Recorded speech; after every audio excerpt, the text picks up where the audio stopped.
Travis Wayne Goodsell, your daily count for Utah coronavirus at coronavirus.utah.gov/case-counts / this is from the Utah Department of Health, and they update their reports at 1 p.m. Utah time, according to what they say here. So this is as of 1 p.m. It's now 3 p.m.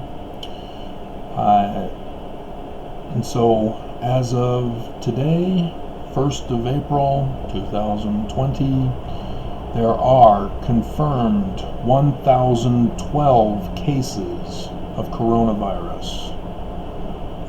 20,155 people have been tested. 91 are now hospitalized. And we've added 2 more since yesterday who have died. We're now at 7 deaths. They don't tell me who they are, and so we'll have to wait to find out if they're popular for the news tonight. So that's where the coronaviruses are here in Utah. And just to remind you guys of the other videos I've done, the Marriott International Hotels, of whom the church invests heavily, and I did this video already, they've been hacked a second time, but this time it comes after the whistleblower report indicating that the church's Ensign Peak Associates investments had been funneling, collecting, hoarding $100 billion in church's tithing. The church's bishopric gave a report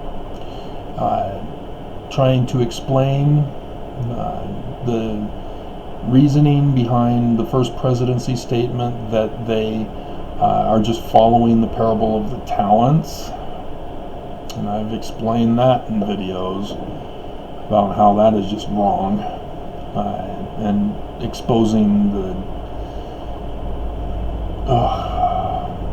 but anyway, they reported that they're saving the money from all of the income they receive from anything they get, which is what I've been trying to tell you, that it's not just $100 billion from tithing. There are numerous investments that the church is involved in, and each one of those has a portion taken out of everything the church receives, and they invest that.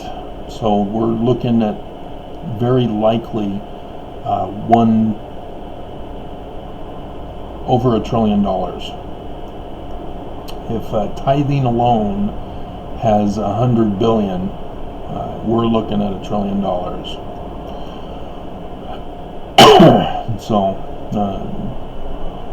that's and Marriott has been hacked. The data of those who stay there have been hacked, so that they can access those people's accounts.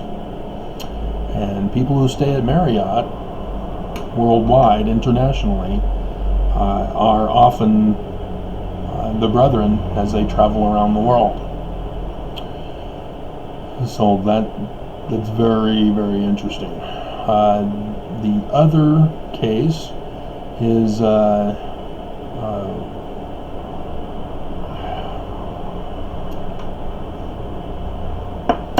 comes from the church. The April 2020 Liahona, I guess they're doing away with the ensign and it's now just the Liahona. Their magazine came out today, and of course it's posted online as well. and it's downloadable. You can get the PDF even, which I did, which is why I was able to have the picture of the cover on the video I did, a couple of videos I think I did. It's Nelson who speaks,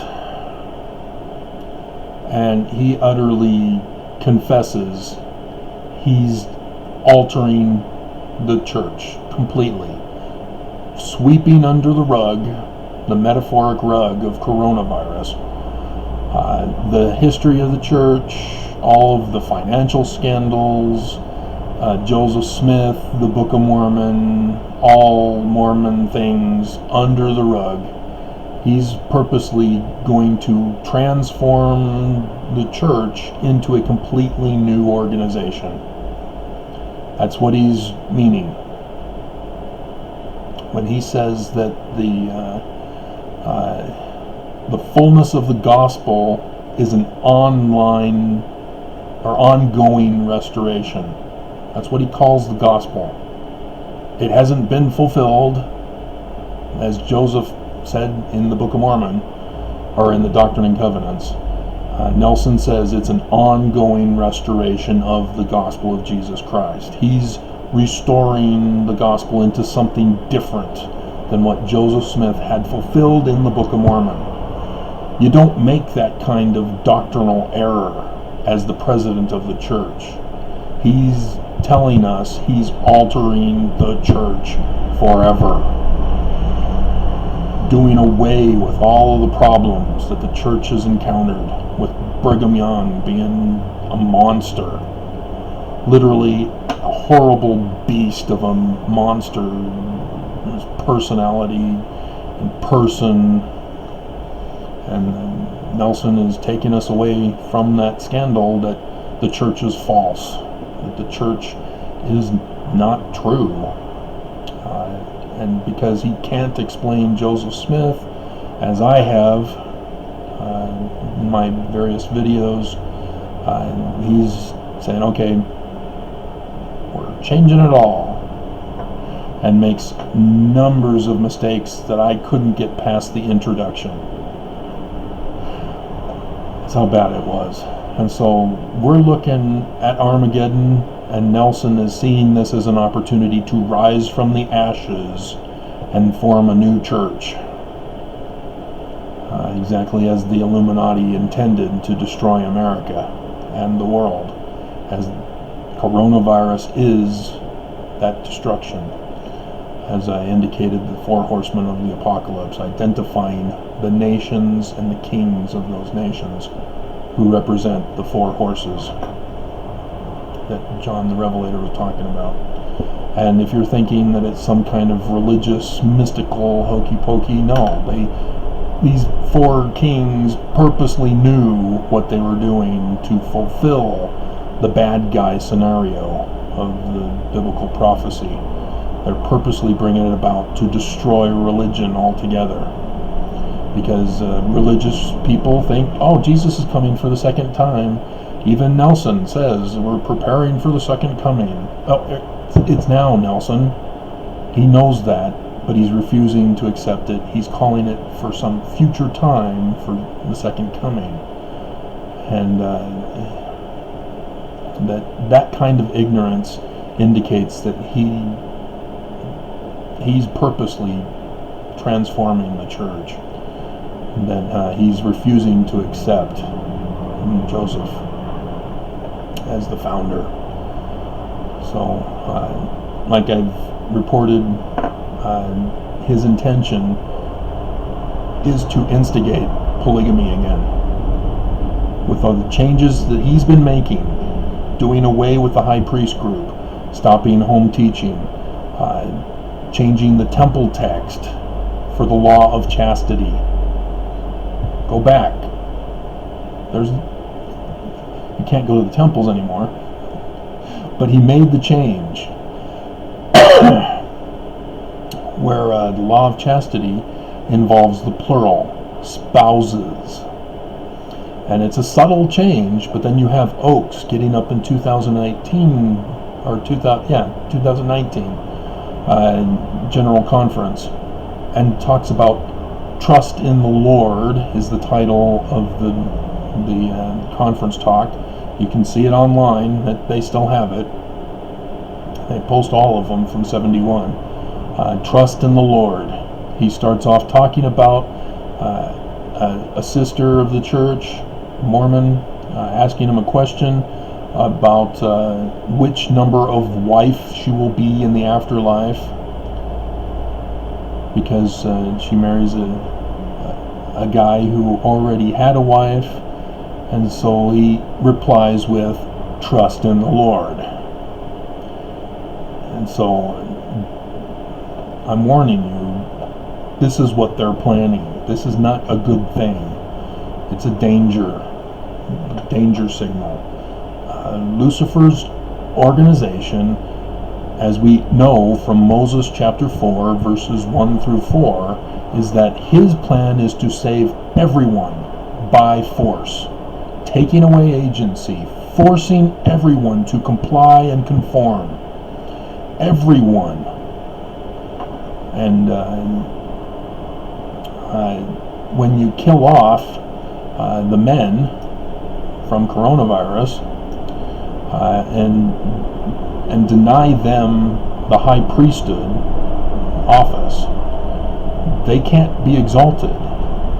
And women, in order to be exalted, have to choose a leader of the church, because only leaders of the church will become high priests now. And so women will be forced to marry the old creepy leaders, as the young men in the church have to just hope that they'll be chosen as a leader one day so that they can have plural wives. Men will be denied wives. Your wives will be taken away from you as elders because you are unworthy. If you don't believe that's the case, again, why is he sweeping under Brigham Young in the coronavirus of history? Because that's what Brigham Young did. He had to create brothels to handle men's needs by not having wives of their own. He denied Mormon men wives because he took them himself, along with the other church leaders. And that's what Warren Jeff's branch off from the Mormon Church, the FLDS Church. That's what Warren Jeffs did. He took unto himself and for his leaders the 14-year-old girls, and kicked out of his church the Lost Boys, is what they became. The young men who, under normal circumstances, would be the ones to marry these 14-year-old girls. But nope, he didn't want that. He wanted those little girls for himself, and he got busted for snap fraud violation, and so they were able to throw in child stuff along with it. But this is what the church is planning, and it's a danger. So that's your LDS Church news update, as I'm sneaking in the extra news to make sure you understand what's going on right now, not just with coronavirus. So see how I'm sneaking this in?